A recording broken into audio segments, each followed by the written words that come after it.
Hello everyone, आप सभी का एक बार फिर स्वागत है ई फिजिक्स पर। लास्ट वीडियो में हमने जो टॉपिक डिस्कस किया वो था ओम का नियम। इसके अलावा आपने प्रतिरोध तथा प्रतिरोधकता यानी कि रेजिस्टेंस और रेजिस्टिविटी को भी पढ़ा हुआ था। आज जो अपन टॉपिक स्टार्ट करने वाले वो है कार्बन रजिस्टर यानी कि कार्बन प्रतिरोध। एग्ज़ाम के पर्पज़ से ये टॉपिक काफ़ी इम्पॉर्टेंट भी है और इंटरेस्टिंग भी है, ठीक है ना। लेकिन ये टॉपिक स्टार्ट कराने से पहले मैं एक छोटा सा टॉपिक और आपके सामने डिस्कस करना चाहूँगा। वो टॉपिक है ohmic and non ohmic resistance, यानी कि ओमीय तथा अनओमीय प्रतिरोध, या हम ऐसे भी कह सकते हैं ओमीय तथा अनओमीय चालक। अब किसको बोलते हैं ओमिक रेजिस्टेंस और किसको बोलते हैं नॉन ओमिक रेजिस्टेंस? तो बड़ी सिंपल सी बात है कि वो वाले प्रतिरोध या वे चालक जो ओम के नियम का पालन करेंगे उनको हम बोलेंगे ओमीय चालक या ओमीय प्रतिरोध, और जो प्रतिरोध या जो चालक ओम के नियम का पालन नहीं करेंगे उनको हम बोलेंगे नॉन ओमिक यानी कि अनओमीय प्रतिरोध। अब ओम के नियम का पालन करने से क्या मतलब है? जैसा कि हमने पढ़ा हुआ है कि ओम का नियम क्या कहता है कि अगर कोई भी चालक की भौतिक अवस्थाओं को या कोई भी प्रतिरोध की भौतिक अवस्थाओं को कंट्रोल रखें, नियत रखें, तब उनके दोनों सिरों के मध्य आरोपित विभवांतर और उसमें प्रवाहित धारा एक दूसरे के समानुपाती हैं। इसको हम ओम का नियम बोल के आए हैं पीछे। तो इसी आधार पर अपन कह सकते हैं कि वो वाले प्रतिरोध या वो वाले चालक जो इस शर्त का पालन करें, यानी मेरे पास में ये इस तरह का कोई भी चालक है, कोई भी तार है, कोई भी प्रतिरोध है, इसके दोनों सिरों के मध्य में कोई विभवांतर आरोपित करूं V, और उस विभवांतर के कारण इसमें कोई धारा प्रवाहित हो रही है I। सपोज करिए मैंने पहले 10 वोल्ट का विभवांतर लगाया इन दोनों के मध्य, और उसकी वजह से 2 एम्पियर धारा इस तार में, इस चालक में प्रवाहित हो रही है। अगर मैं इसी विभवांतर को बढ़ा के डबल कर दूं 20 वोल्ट, तो धारा भी डबल हो गई यानी कि 4 एम्पियर। या फिर मैं इसको घटा के मान लो आधा कर दूं, यानी कि 10 से घटा के आपने आधा कर दिया 5 वोल्ट, और उसकी वजह से धारा का मान भी घट के आधा यानी 1 एम्पियर रह गया। तो मैं ये कह सकता हूँ कि ये वाले चालक या ये वाले प्रतिरोध में V और I एक दूसरे के समानुपाती हैं। यानी ऐसी स्थिति में अगर मैं ग्राफ खींच दूँ I और V के बीच में, तो मुझे इस तरह की रेखा मिलने वाली, स्ट्रेट लाइन। तो मैं कह सकता हूँ कि ये वाला जो चालक है, ये वाला जो प्रतिरोध है, वो ओम के नियम का पालन कर रहा है। और अगर ये ओम के नियम का पालन कर रहा है तो हम इसको ओमिक प्रतिरोध या ओमिक चालक यानी ओमीय प्रतिरोध या ओमीय चालक कह सकते हैं। और इसके जस्ट अपोजिट नॉन ओमिक किसको बोलेंगे, अनओमी किसको बोलेंगे? जो इन सभी शर्तों का पालन ना करें, यानी जिनमें V और I एक दूसरे के समानुपाती ना हो। यानी कि अगर मैं वोल्टेज को डबल करूं तो धारा एग्जैक्टली डबल ना हो कि उससे कम या कुछ ज़्यादा हो जाए। यानी V और I अगर एक दूसरे के प्रोपोर्शनल नहीं है, या फिर यूँ कह दो कि V और I के बीच में ग्राफ खींचने से हमें अगर सीधी रेखा नहीं मिल रही है, तो ऐसे चालक या ऐसे प्रतिरोधों को बोलेंगे अनओमीय प्रतिरोध। अगर एग्जाम्पल की बात करी जाए तो जितनी भी धातुएं होती हैं, यानी धातुओं के जितने भी चालक होते हैं, सब ओम के नियम का पालन करते हैं।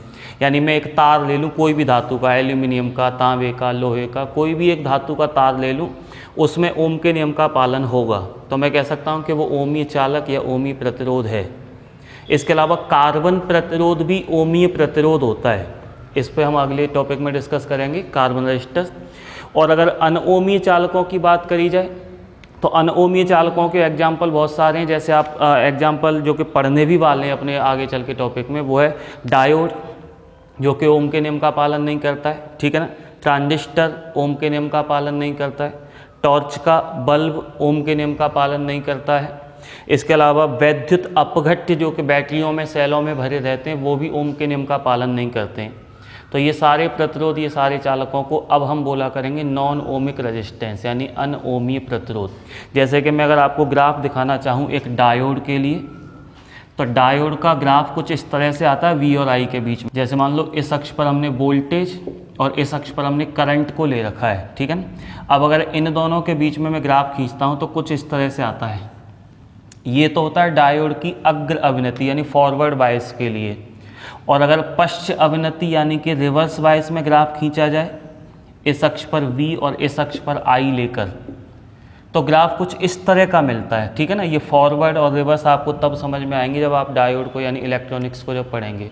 तो अभी तो मैं केवल आपको ये समझाना चाह रहा हूँ कि यहाँ V और I के बीच में खींचे गए ग्राफ से हमें एक स्ट्रेट लाइन या सीधी रेखा प्राप्त नहीं हो रही है, बल्कि कर्व प्राप्त हो रहा है, उधर भी और इधर भी।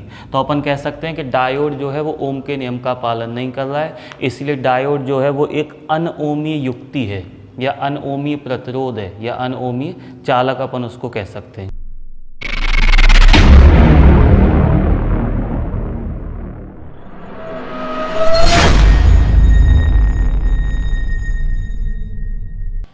अब हम बात करेंगे कार्बन प्रतिरोध की, ठीक है ना। मान लो मेरे पास ये एक चालक तार है, कोई भी धातु का हो सकता है, और सपोज करिए इसका जो प्रतिरोध है वो 1 ओम है, ठीक है। हमारे पास एक प्रतिरोध है, एक चालक है जिसका प्रतिरोध जो है वो 1 ओम है।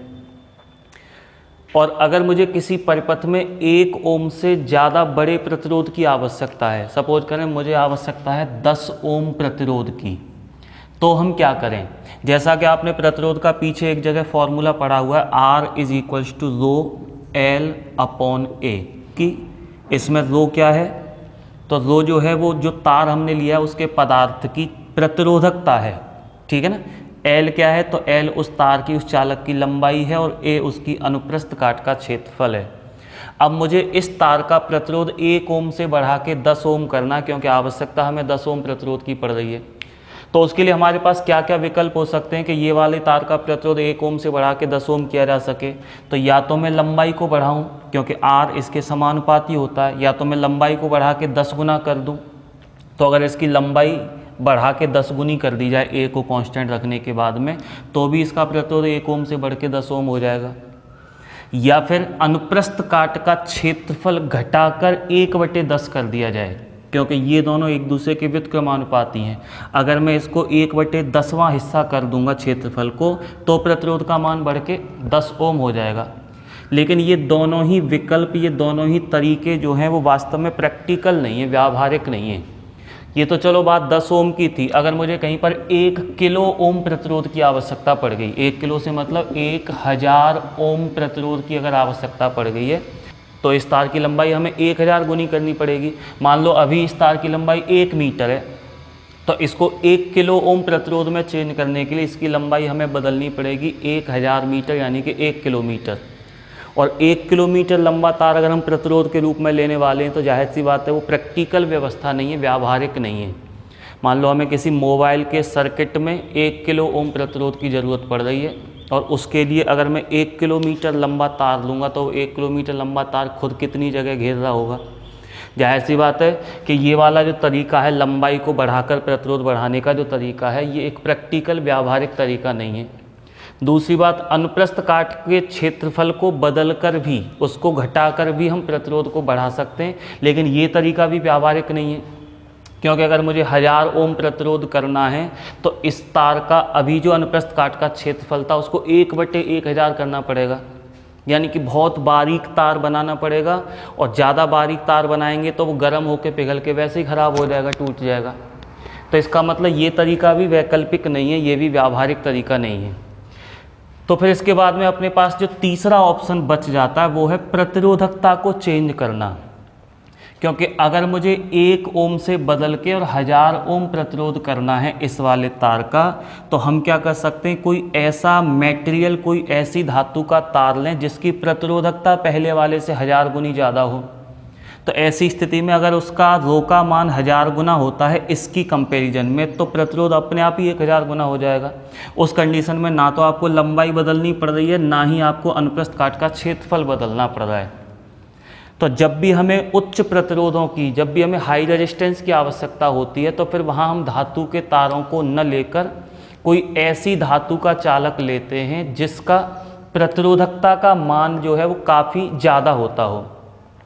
अब वो प्रतिरोधकता का मान काफ़ी ज़्यादा भी होना चाहिए, और साथ ही साथ वो कुचालक भी नहीं होना चाहिए, क्योंकि धारा तो प्रवाहित करवानी है।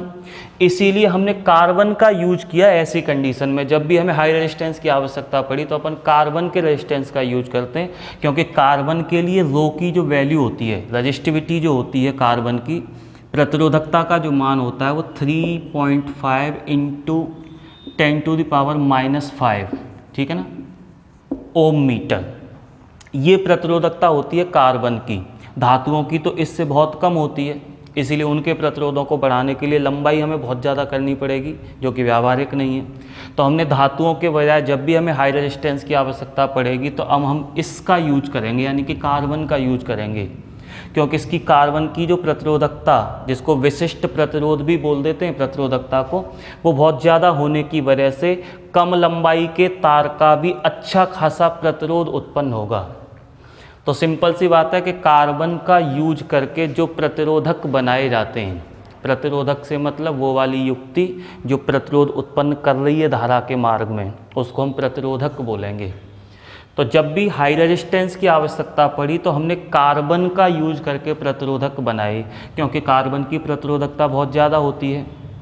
तो कार्बन का यूज करके जो प्रतिरोधक बनाए जा रहे हैं उनको बोलते हैं कार्बन प्रतिरोध।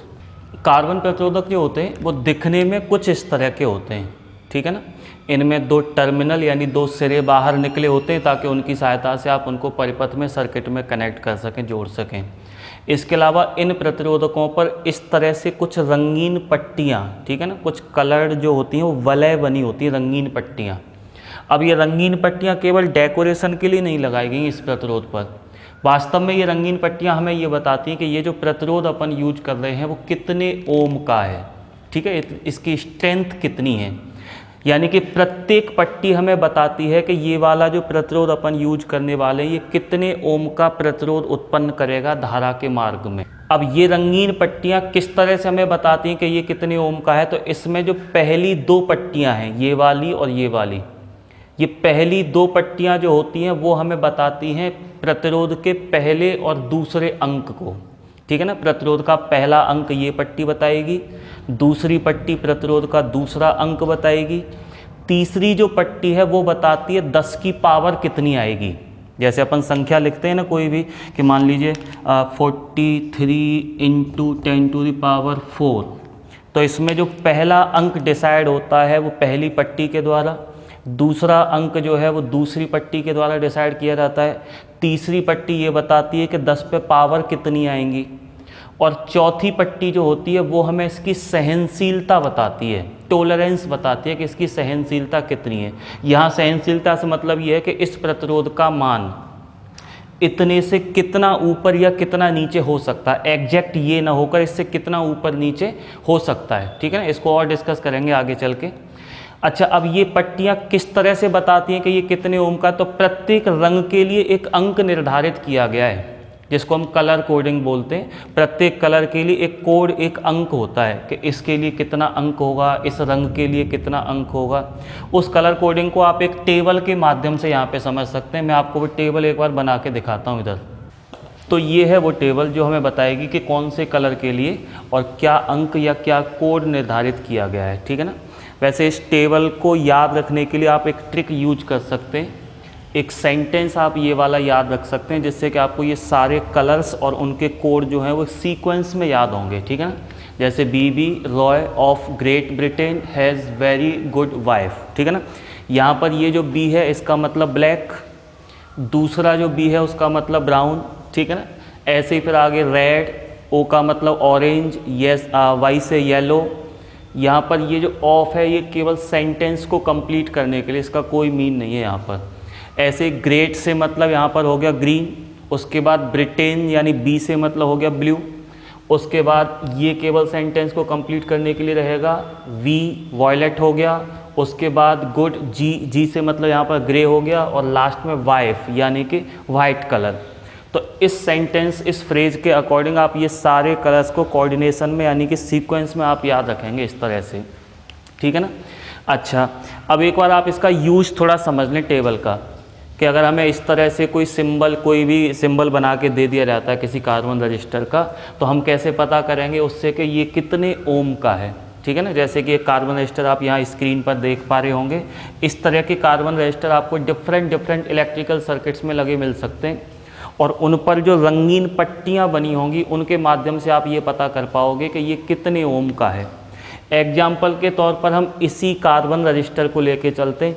इसमें पहली पट्टी ब्लैक कलर की है, दूसरी जो वलय है वो ग्रीन कलर की है, फिर रेड है, और जो लास्ट वाली जो पट्टी है मैं इसको अपनी तरफ से सिल्वर मान के चल रहा हूँ कि ये सिल्वर कलर की है, ठीक है ना।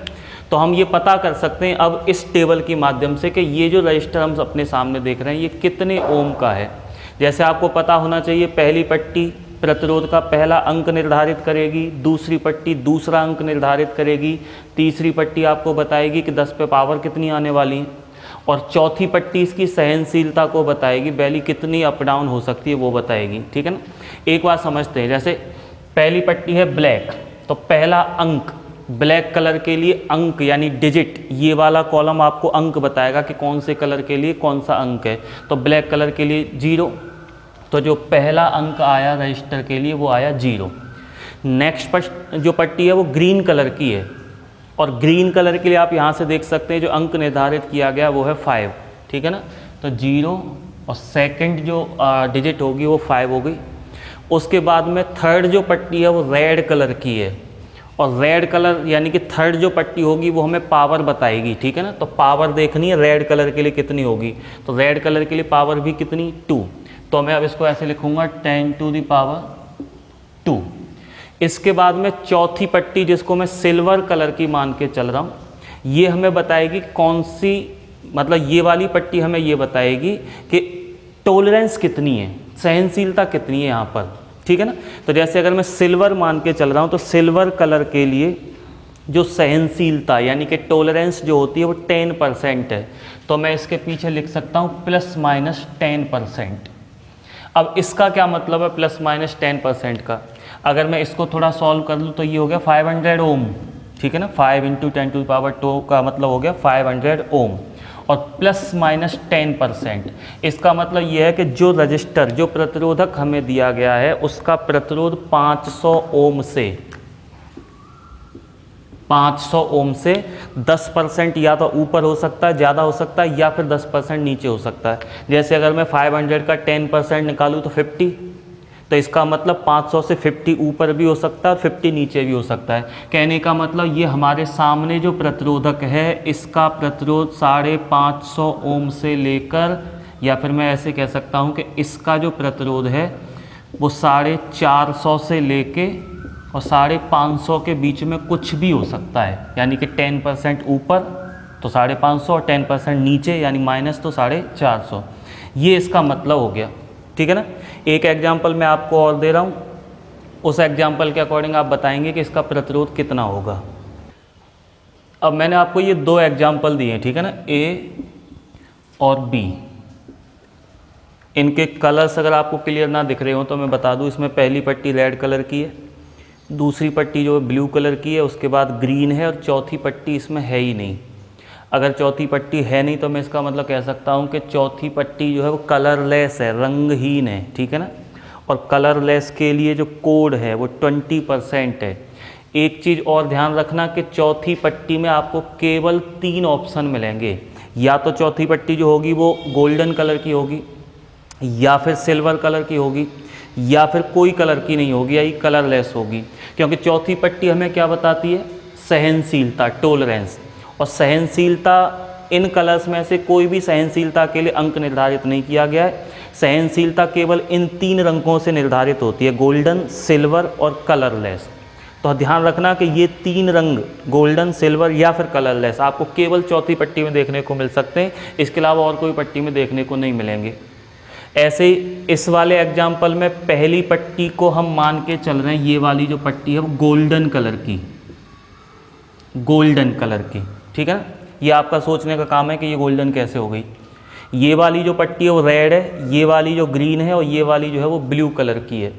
अब आपका काम होगा कि आप वीडियो को यहीं थोड़ी देर के लिए पॉज करें, अपने स्तर से एक बार इन दोनों के प्रतिरोध निकाल के नोट करें और फिर वापस वेरीफाई करें।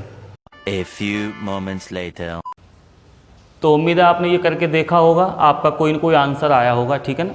अब चलो इसको एक बार सॉल्व करके देखते हैं। जैसे पहली पट्टी हमें पहला अंक बताती है, तो रेड कलर की, और रेड कलर के लिए अंक क्या होता है 2, ठीक है। सेकंड पट्टी ब्लू कलर की है, वो हमें दूसरा अंक बताएगी, ब्लू के लिए क्या डिजिट दे रखी है 6, ठीक है, इन 2, तीसरी पट्टी हमें बताएगी कि 10 पे पावर क्या आएगी, और वो ग्रीन कलर की है तो ग्रीन के लिए पावर हो गई 5। और चौथी पट्टी जो होती है वो हमें बताती है कि सहनशीलता कितनी होगी। ये चौथी पट्टी है ही नहीं, यानी कि कलरलेस है, तो सहनशीलता होगी 20%। 20%। या तो आप अपना आंसर यहीं तक लिख के छोड़ सकते हैं, या थोड़ा और आगे अगर सॉल्व करना चाहें तो इसका 20% आप कैलकुलेट कर सकते हैं कितना होगा, और वहाँ से वहाँ तक की रेंज लिख सकते हो, जैसे कि अभी इसके लिए लिखी हुई थी, ठीक है ना। इसको मैं ऐसे भी लिख सकता हूँ 26 × 10⁵ जो है उसको 2.6 × 10⁶, ठीक है ना, यूनिट और लगानी पीछे ओम, और ±20%। या फिर आप इसको ऐसे लिख सकते हो 2.6 मेगा ओम, 10⁶ है, मेगा ओम ±20%। अब आ जाते हैं उधर, उसकी पहली पट्टी जैसे कि आपको बताई गई है गोल्डन कलर की, और हमें पता है पहली पट्टी में गोल्डन कलर नहीं हो सकता, गोल्डन, सिल्वर या फिर कलरलेस, ये तीनों ऑप्शन हमें केवल और केवल चौथी पट्टी में ही देखने को मिलेंगे, इसके अलावा और कहीं नहीं मिलेंगे। अगर आपको यहाँ पहली पट्टी में गोल्डन कलर देखने को मिल रहा है तो इसका मतलब ये है कि ये जो रेजिस्टेंस आपके सामने रखा हुआ है ये एक्चुअल में उल्टा रखा हुआ है, यानी कि जो प्रतिरोध मुझे आपको ऐसे करके दिखाना चाहिए था वो मैंने आपको यूँ करके दिखाया हुआ है, क्योंकि जब भी किसी इलेक्ट्रॉनिक सर्किट में ये प्रतिरोध लगे मिलेंगे आपको, कोई भी सर्किट आप उठा के देख सकते हैं, नॉर्मली CFL के जो सर्किट होंगे उसमें आपको बहुत सारे इस तरह के कार्बन प्रतिरोध लगे हुए मिलेंगे। तो उसमें ज़रूरी तो नहीं है कि वो आपके अनुसार ही बिल्कुल सेट करके दे कि पहला रंग ये है, दूसरा रंग ये है, बस आपको तो ये देखना है कि जो 3 ऑप्शन अपने पास ये जो होते हैं ये हमेशा चौथी पट्टी में होने चाहिए। अगर ये पहली पट्टी में दिख रहा है तो इसका मतलब ये उल्टा रखा हुआ, हमें इसको पलट के ऐसे करना है। तो सोचो जब मैं इसको पलट के ऐसे करके कर दूंगा तो ये आ जाएगा पहले नंबर पे, ये दूसरे नंबर पे होगा, ये वाला कलर तीसरे नंबर पे होगा, ये वाला जो होगा वो चौथे नंबर पे होगा। और अब इनके अनुसार आप यहाँ कैलकुलेट कर सकते हो कि कितना प्रतिरोध होगा। जैसे कि पहली पट्टी अगर ब्लू कलर की है तो ब्लू कलर के लिए पहला अंक निर्धारित किया गया यहाँ से, और जो कितना रहा 6, ठीक है, तो 6। सेकंड पट्टी जो है वो ग्रीन कलर की है, और ग्रीन के लिए क्या अंक है 5, तो 5 हो गया, इंटू 10 की पावर कितनी आएंगी, तो रेड कलर बताएगा पावर यहाँ पे, और उसके लिए पावर कितनी है 2, और प्लस माइनस सहनशीलता, चौथी जो पट्टी है वो गोल्डन कलर की है और उसके लिए जो सहनशीलता है वो 5% है, तो प्लस माइनस 5%, ठीक है ना। आंसर तो अपना इतना ही आ गया, आप चाहो तो इसको थोड़ा सा और आगे बढ़ा सकते हो। ओम, ये क्वेश्चन मैंने आपके लिए और छोड़ा है, इस पर कलर आप देख ही पा रहे होगे, जैसे ये ग्रीन कलर की पट्टी है, ये ब्लैक है, ये रेड है, और ये सिल्वर कलर है। इसका आंसर मैं नहीं बताऊंगा, इसका आंसर आप लोगों को कमेंट बॉक्स में कमेंट करके बताना है, ओके। अब अपना अगला टॉपिक जो है वो है प्रतिरोधकता पर ताप का प्रभाव, ठीक है ना, यानी कि टेम्परेचर का रेजिस्टिविटी पर क्या इफेक्ट पड़ता है। अब किसकी प्रतिरोधकता पर हम ताप का प्रभाव देखने वाले हैं, तो हम बात करेंगे धातुओं की प्रतिरोधकता पर ताप का क्या प्रभाव पड़ता है। प्रभाव से मतलब ताप को कम ज़्यादा करने से प्रतिरोधकता में क्या परिवर्तन होता है, घटती है या बढ़ती है।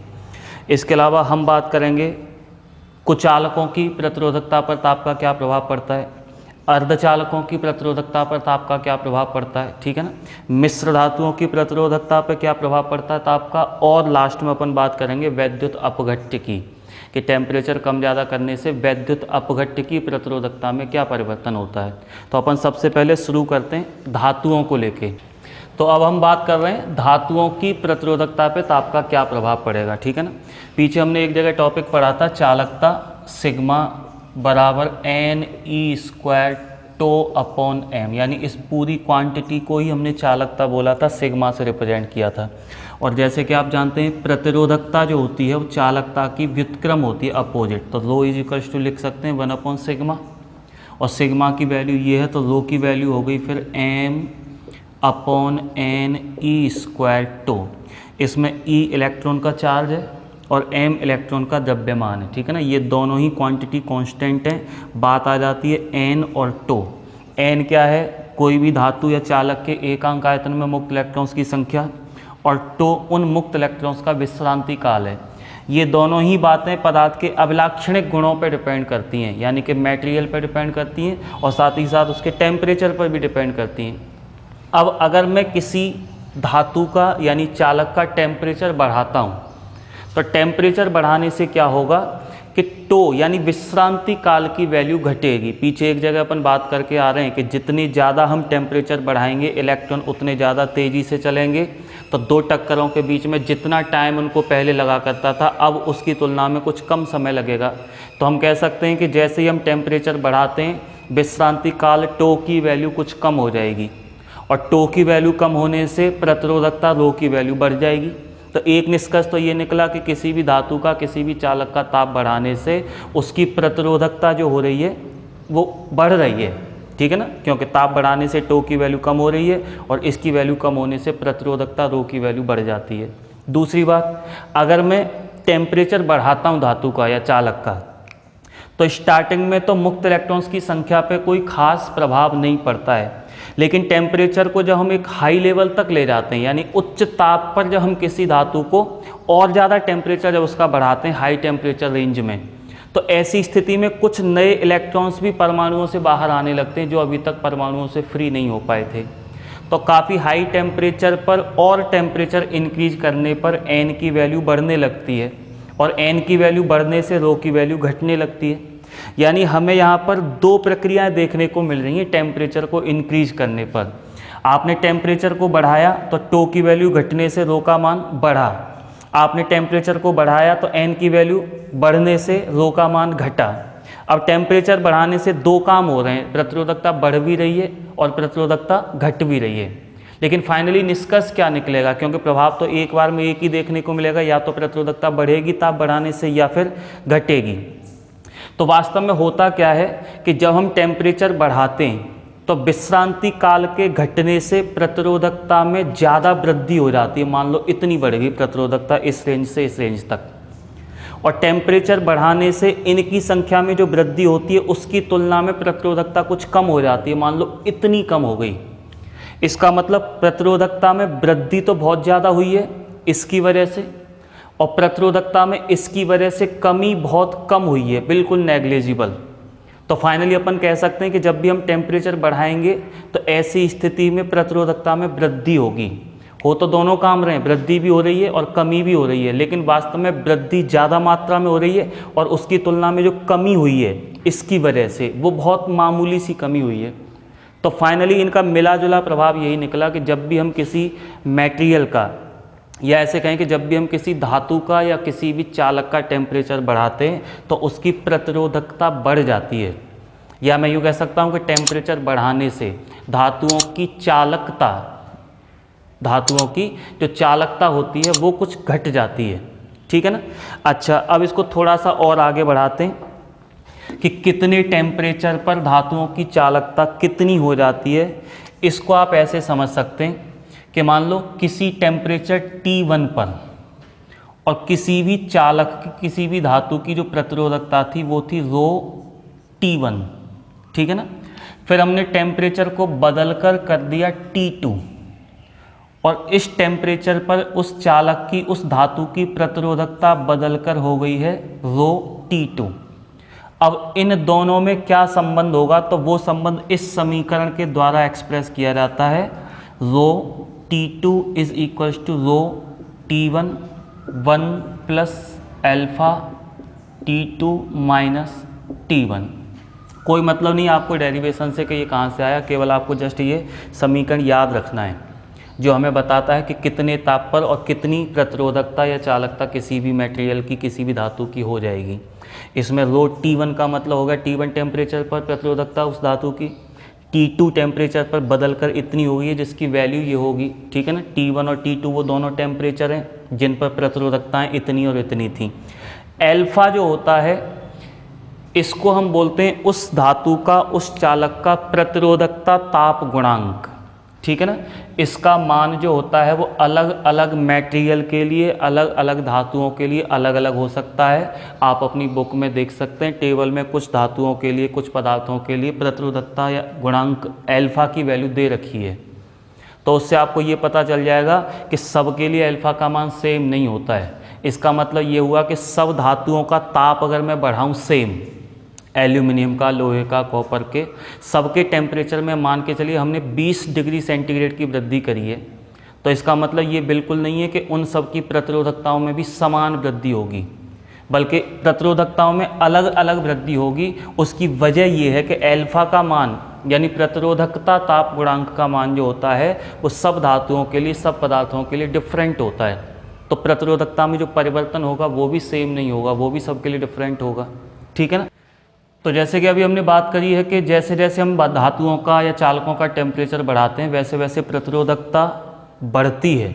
तो इस आधार पर अपन ये कह सकते हैं कि धातुओं के लिए या चालकों के लिए एल्फ़ा की वैल्यू हमेशा पॉजिटिव होती है, यानी कि धनात्मक होती है। एल्फ़ा की वैल्यू पॉजिटिव होने का सीधा मतलब ये है कि जैसे जैसे हम उस धातु का, उस चालक का टेम्परेचर बढ़ाएंगे वैसे वैसे प्रतिरोधकता का मान भी बढ़ेगा। अगर एल्फ़ा की वैल्यू नेगेटिव होती है तो इसका मतलब ये है कि उस वस्तु का, उस पदार्थ का ताप बढ़ाने पे प्रतिरोधकता घटेगी, अगर एल्फ़ा की वैल्यू नेगेटिव है तो। अच्छा, इसको अपन थोड़ा सा और आगे अलग रूप में देख सकते हैं। अगर मैं ये मान के चलूँ कि पहले धातु का या चालक का टेम्परेचर 0 था, 0 डिग्री सेंटीग्रेड मान लिया, ठीक है ना, और फिर हमने उसका टेम्परेचर बदल कर T कर दिया। कोई भी XYZ टेम्परेचर हो सकता है जिसको आप T से शो कर रहे हो। पहले 0 था और अब हमने उसका नया टेम्परेचर बदल के कर दिया है T।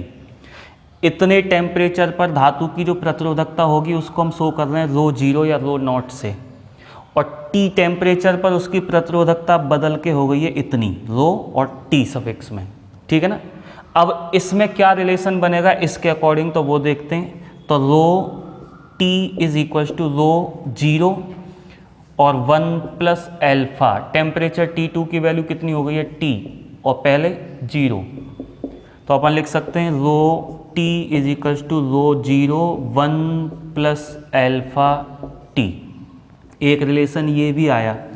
इन दोनों समीकरणों की, इन दोनों फॉर्मूलों की हमें ज़रूरत पड़ेगी न्यूमेरिकल सॉल्व करते टाइम पे। ठीक है ना। यहाँ से मैं एल्फ़ा की वैल्यू भी कैलकुलेट कर सकता हूँ। अगर मैं यहाँ से एल्फ़ा की वैल्यू निकालता हूँ तो पहले ρ0 को इधर लाएं, तो ρT अपॉन ρ0, ठीक है। फिर 1 को इधर लाएंगे तो -1, उसके बाद में T को इधर लाएंगे तो अपॉन में आएगा, यानी कि 1 अपॉन T, और उधर बचेगा एल्फ़ा। ये एल्फ़ा की वैल्यू होगी यहाँ से। इसको थोड़ा और आगे बढ़ाएं तो alpha is equals to 1 upon T, और इसको हम लिख सकते हैं ρT माइनस ρ0 अपॉन ρ0। ये क्या है, दोनों प्रतिरोधकताओं का डिफरेंस है, अंतर है। जो प्रारंभ में थी वो इतनी थी और T टेम्परेचर पर इतनी हो गई है, इसीलिए इस अंतर को हम ऐसे लिखेंगे 1 अपॉन T डेल्टा रो, यानी प्रतिरोधकताओं का डिफरेंस, दोनों टेम्परेचर पर जो थी उनका डिफरेंस, अपॉन ρ0। ठीक है ना।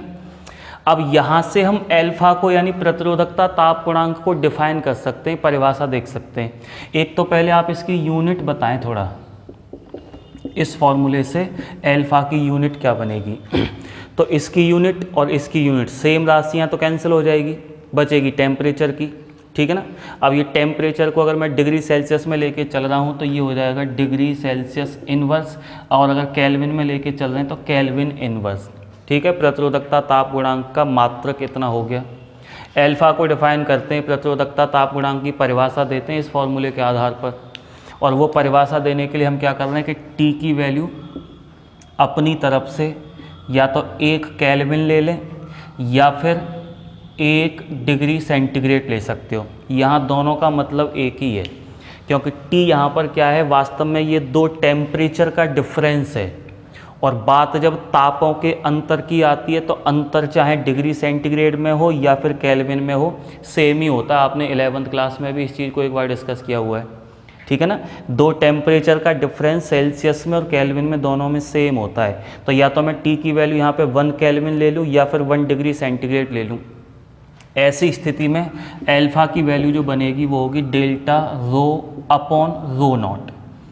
इसके आधार पर यहाँ आप डेफिनेशन दे सकते हैं। पहले तो आप इसको थोड़ा समझें कि इसको अपन क्या बोलेंगे। वास्तव में ये डेल्टा रो क्या है, ये परिवर्तन है। ठीक है ना। प्रतिरोधकताओं में कितना परिवर्तन हो गया, पहले प्रतिरोधकता इतनी थी और ताप बदलने पे कितना परिवर्तन हो गया, तो इतना परिवर्तन हो गया है। और ये प्रारंभिक प्रतिरोधकता है। तो अगर परिवर्तन जो हमने निकाला है उसमें प्रारंभिक चेंज से, प्रारंभिक जो वैल्यू जो थी उससे अगर भाग दे दिया जाएगा तो ऐसी स्थिति में जो क्वांटिटी निकल के आती है इसको हम बोलेंगे भिन्नात्मक परिवर्तन। एक तो होता है परिवर्तन, उसमें आप सिंपल दो राशियों का डिफरेंस निकाल लेते हैं, ये तो हो गया परिवर्तन। और भिन्नात्मक परिवर्तन का मतलब होता है कि दो राशियों का डिफरेंस निकाल के उसमें प्रारंभिक मान से भाग दे दिया जाए ताकि हमें पता चले कि उस प्रारंभिक मान के रेस्पेक्ट में उसके सापेक्ष कितना परिवर्तन हुआ है। इसको बोलते हैं भिन्नात्मक परिवर्तन।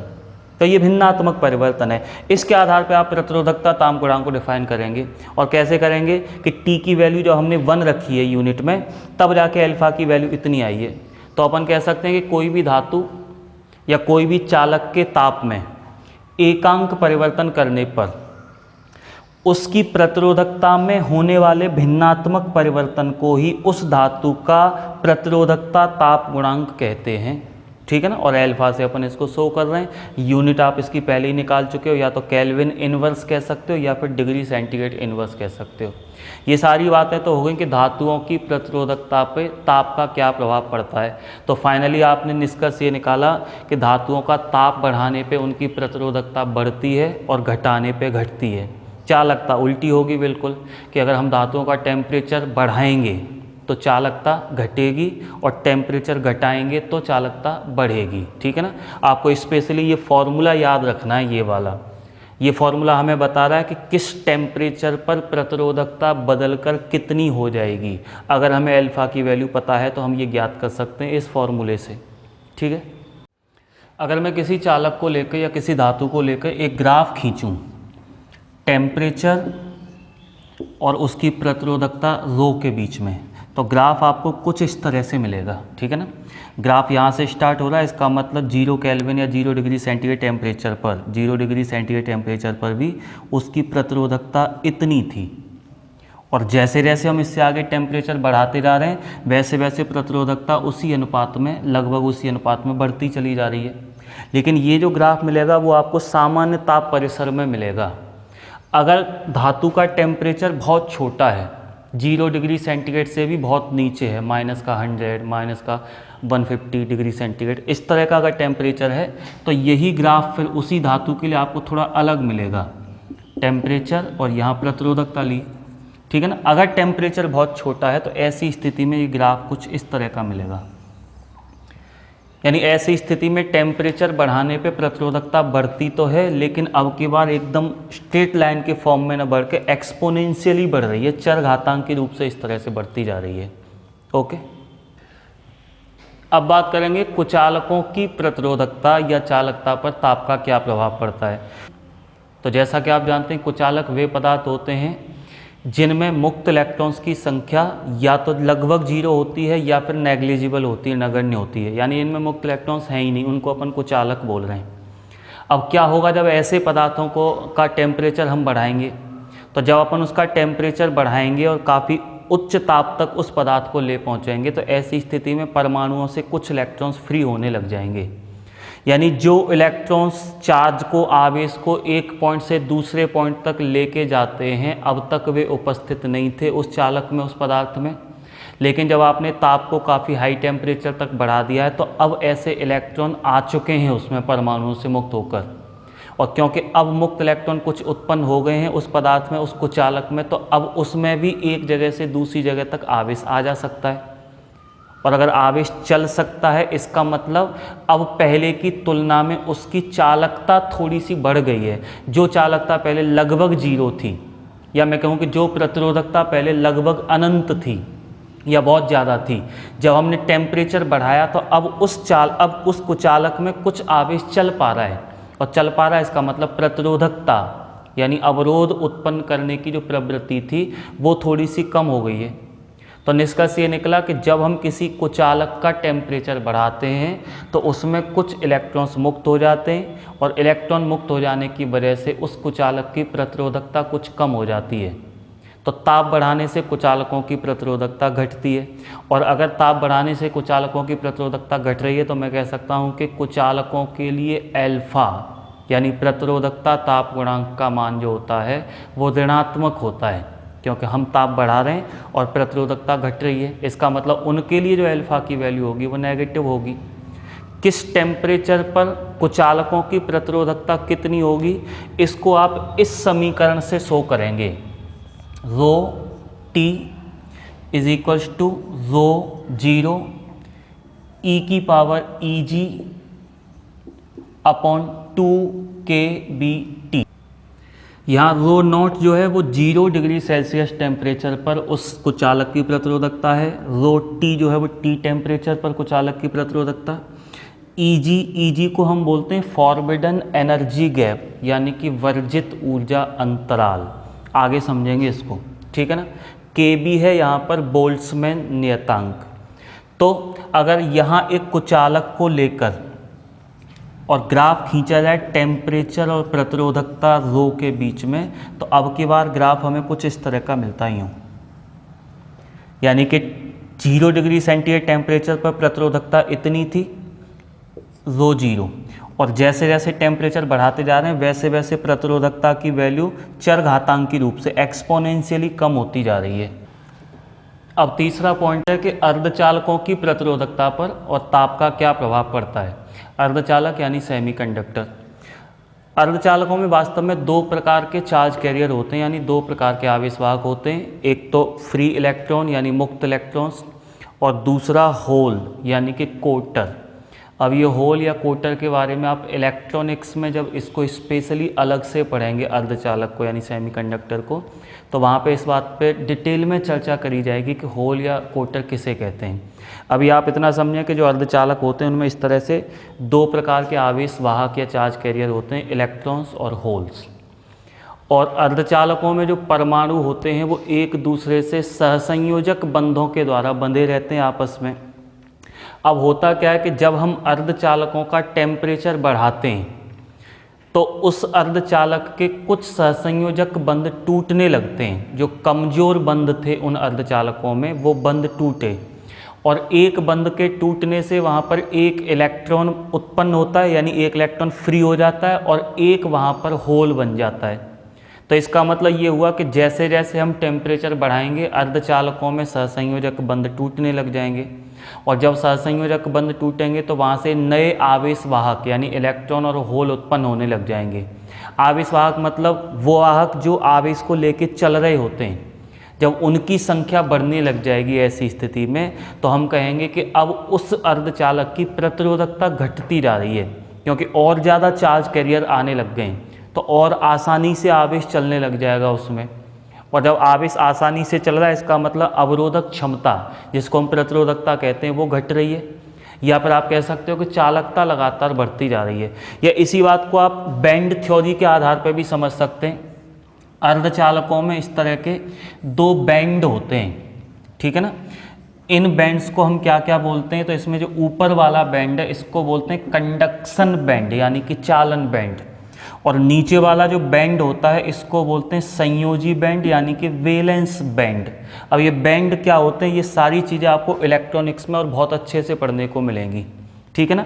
जो मुक्त इलेक्ट्रॉन होते हैं वो चालन बैंड में होते हैं, और जो इलेक्ट्रॉन मुक्त नहीं है यानी जो सहसंयोजक बंधों में एक तरह से बंधे हुए वो यहाँ पर होते हैं। तो इसमें बहुत सारे इलेक्ट्रॉन होंगे वैलेंस बैंड में, कुछ इलेक्ट्रॉन इसमें भी होंगे जो मुक्त हो चुके हैं, ठीक है ना। इस तरह से अपन इलेक्ट्रॉन को यूं दिखा रहे हैं ऐसे, ये इलेक्ट्रॉन, और ये जो 2 इलेक्ट्रॉन या 2 से ज़्यादा भी हो सकते हैं, ये जितने भी इलेक्ट्रॉन चालन बैंड में यहाँ से पहुँचे हैं, तो जितने इलेक्ट्रॉन यहाँ से यहाँ जाएंगे वो अपने स्थान पर कुछ खाली जगह छोड़ के जाएंगे। इस खाली जगह को ही होल बोलते हैं। तो ये तो हो गए मुक्त इलेक्ट्रॉन और ये हो गए होल, ठीक है ना। ये यहाँ से एक इलेक्ट्रॉन गया, होल छोड़ गया अपने स्थान पर, दूसरा इलेक्ट्रॉन यहाँ से गया अपने स्थान पर, ये होल छोड़ गया, तो ये इलेक्ट्रॉन सब यहाँ से गए हुए हैं ऐसे। अब क्या होगा कि जब हम टेम्परेचर बढ़ाएंगे तो इनमें से जो इलेक्ट्रॉन अभी यहाँ से यहाँ तक नहीं जा पाए हैं, क्योंकि यहाँ से यहाँ तक जाने में इनके बीच में ये गैप आ रहा है, ऊर्जा का एक गैप है, इस ऊर्जा गैप को ही बोलते हैं वर्जित ऊर्जा अंतराल, फॉरबिडन एनर्जी गैप। ये सारी चीज़ें आपको इलेक्ट्रॉनिक्स में पढ़ने को मिलेंगी, पूरा चैप्टर ही इस पर आधारित है। अब इस गैप को ये वाले इलेक्ट्रॉन पार नहीं कर पा रहे हैं क्योंकि इनके पास में इतनी एनर्जी है नहीं, इतनी ऊर्जा नहीं है कि यहाँ से यहाँ तक जंप कर जाएं। लेकिन जब हम टेम्परेचर बढ़ा रहे हैं, इसका मतलब हम हीट के रूप में, ऊष्मा के रूप में एनर्जी दे रहे हैं। और जब इनमें से कुछ इलेक्ट्रॉन को सफिशिएंट पर्याप्त ऊर्जा मिल जाएगी, पर्याप्त से मतलब यहाँ तक पहुँचने के लिए जितनी ऊर्जा की आवश्यकता है, जब इनको उतनी ऊर्जा मिल जाएगी तो यहाँ से भी कुछ इलेक्ट्रॉन यहाँ पहुँच जाएंगे। और जब कुछ इलेक्ट्रॉन यहाँ पहुँच जाएंगे तो जैसे ये इलेक्ट्रॉन यहाँ आया तो अपने स्थान पर इसने होल छोड़ दिया। तो टेम्परेचर बढ़ते ही आपने देखा कि मुक्त इलेक्ट्रॉन्स की संख्या भी बढ़ गई है और होल्स की संख्या भी बढ़ गई है। इसका मतलब आवेशवाहकों की संख्या बढ़ी, और आवेशवाहकों की संख्या बढ़ने का सीधा सा अर्थ ये निकलता है कि उस अर्धचालक की, उस सेमीकंडक्टर की प्रतिरोधकता घट गई है। तो निष्कर्ष ये निकला कि जब हम किसी अर्धचालक का ताप बढ़ाते हैं तो प्रतिरोधकता घटती है या फिर चालकता बढ़ रही है। क्योंकि प्रतिरोधकता घट रही है ताप बढ़ाने पर, तो इसका मतलब मैं ये कह सकता हूँ कि अर्धचालकों के लिए प्रतिरोधकता ताप गुणांक एल्फा की जो वैल्यू होती है वो नेगेटिव होती है, क्योंकि ताप बढ़ाने पे प्रतिरोधकता घट रही है।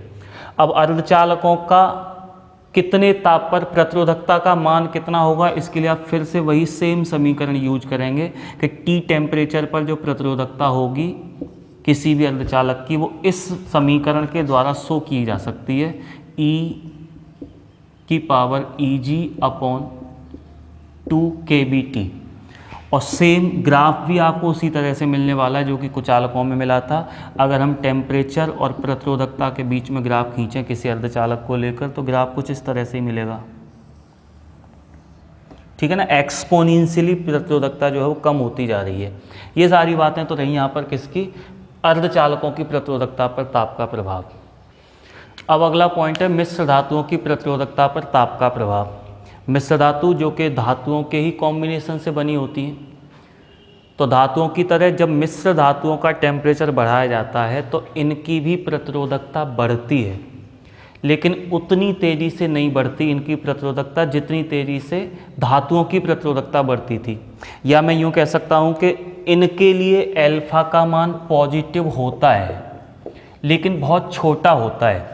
बहुत छोटा होने का मतलब ये हो गया कि इनका ताप हम बढ़ाएंगे मिश्र धातुओं का तो प्रतिरोधकता में वृद्धि तो होगी, लेकिन धातुओं की तुलना में ये वृद्धि बहुत कम होगी या फिर नगण्य होगी। तो अपन कह सकते हैं कि धातुओं का, मिश्र धातुओं का टेम्परेचर बढ़ाने पे इनकी प्रतिरोधकता बढ़ती है या फिर इनकी चालकता जो होती है वो घटती है। यानी कि मिश्र धातुओं के लिए एल्फा की वैल्यू पॉजिटिव होती है, हालांकि काफ़ी अल्प होती है, बहुत कम होती है। और यही वजह है कि अगले चैप्टर में जब आप पढ़ेंगे विभवमापी या मीटर सेतु जैसे उपकरणों को, तो ऐसे उपकरणों में जिस तार का यूज किया जाता है वो तार किसी न किसी मिश्र धातु का ही बना होता है। जैसे या तो वो कॉन्स्टेंटन का हो सकता है या वो मैग्नीन का हो सकता है, ठीक है ना। इस तरह की किसी मिश्र धातु का ही वो तार बनाया जाता है।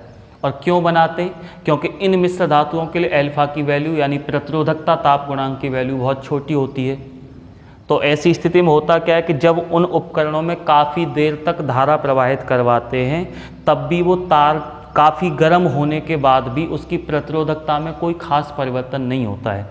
ये चीज़ें और डिस्कस करेंगे जब आप उन टॉपिक्स को पढ़ रहे होंगे उस समय, ठीक है ना। अभी आपको केवल इतना ध्यान रखना है कि जैसे जैसे हम टेम्परेचर बढ़ाएंगे किसी भी मिश्र धातु का, वैसे वैसे उसकी प्रतिरोधकता भी बढ़ती है और चालकता उसकी घटती है। यानी मिश्र धातुओं के लिए एल्फा की वैल्यू पॉजिटिव होती है, हालांकि काफ़ी अल्प होती है। तो अब अपना लास्ट टॉपिक जो है वो है वैद्युत अपघट्यों की प्रतिरोधकता पर ताप का प्रभाव। वैद्युत अपघट्य आप सब समझते होंगे, बैटरी या किसी भी सेल में जो रासायनिक घोल भरा जाता है, ठीक है ना, उसको हम वैद्युत अपघट्य यानी कि इलेक्ट्रोलाइट बोलते हैं।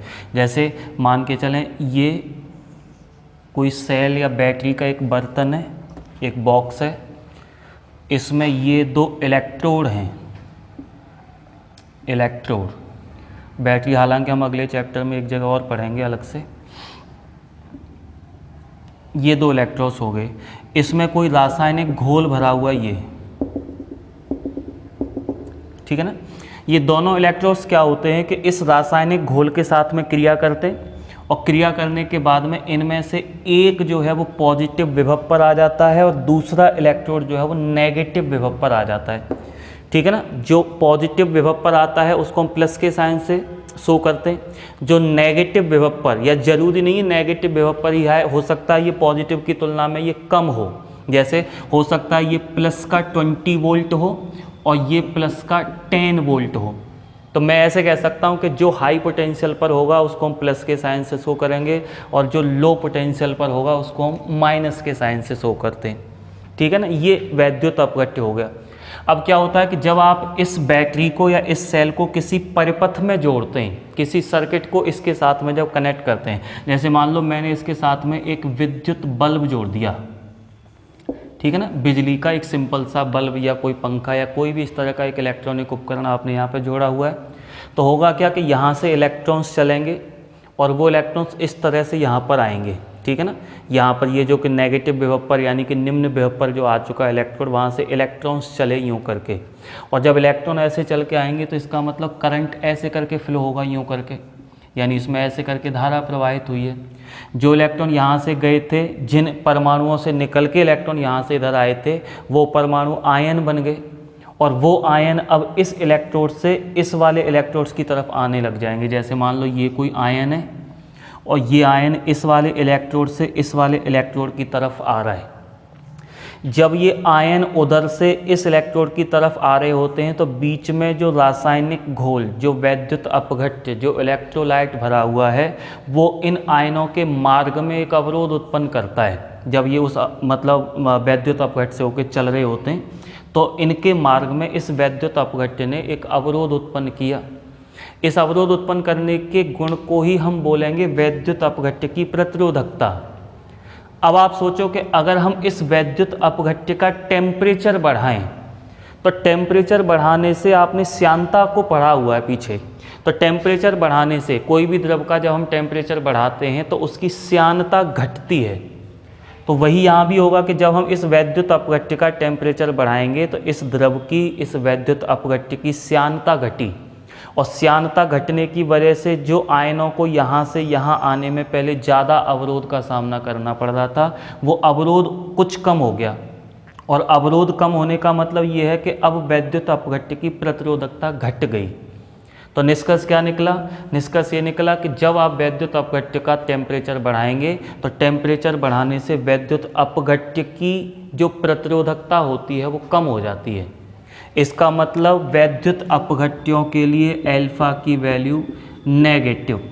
तो फाइनली हमने क्या निष्कर्ष निकाला सब के लिए कि अगर धातुओं का टेम्परेचर बढ़ाएंगे तो उनकी प्रतिरोधकता बढ़ेगी, यानी अल्फा का मान पॉजिटिव होगा, ठीक है ना।